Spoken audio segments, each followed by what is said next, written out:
ઉમરા પોલીસનું નો drugs in city અભિયાન ઉમરા વિસ્તારમાં ગાંજાના સોદાગર ઉમેશ યાદવની ધરપકડ. સુરત શહેરમાં નશાના કારોબારને જડમૂળથી ઉખેડી ફેંકવા માટે પોલીસ કમિશનરના આદેશથી no drugs in Surat city અભિયાનને વધુ વેગવંતુ બનાવવામાં આવ્યું છે.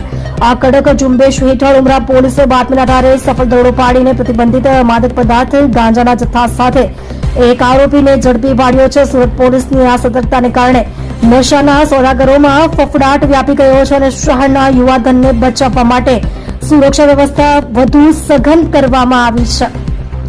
સેટેલાઇટના મેદાનમાં પોલીસનો સપાટો. ઉમરા પોલીસની ટીમને ચોક્કસ માહિતી મળી હતી કે સેટેલાઇટ વિસ્તારમાં આવેલા એક ખુલ્લા મેદાનમાં માદક પદાર્થોનું વેચાણ થઈ રહ્યું છે. આ બાતમીના આધારે પોલીસે તાત્કાલિક દરોડો પાડીને સ્થળ પરથી આદિત્ય ઉમેશ યાદવ નામના શખ્સને રંગે હાથ ઝડપી લીધો હતો.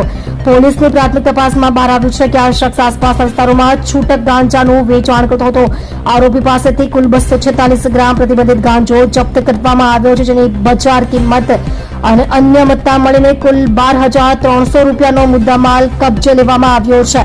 વોન્ટેડ આરોપીની શોધખોળ અને કાયદેસરની કાર્યવાહી. પકડાયેલા આરોપી આદિત્ય યાદવની સઘન પૂછપરછ દરમિયાન આ નેટવર્ક સાથે સંકળાયેલા અન્ય એક વ્યક્તિનું નામ પણ સામે આવ્યું છે. પોલીસે આ ગુનામાં હર્ષ મિશ્રા નામના શખ્સને વોન્ટેડ જાહેર કર્યો છે અને તેને પકડવા માટે અલગ અલગ ટીમો બનાવી તપાસ તેજ કરી છે. નશીલા પદાર્થોની હેરાફેરી અટકાવવા માટે પોલીસે NDPS એક્ટ હેઠળ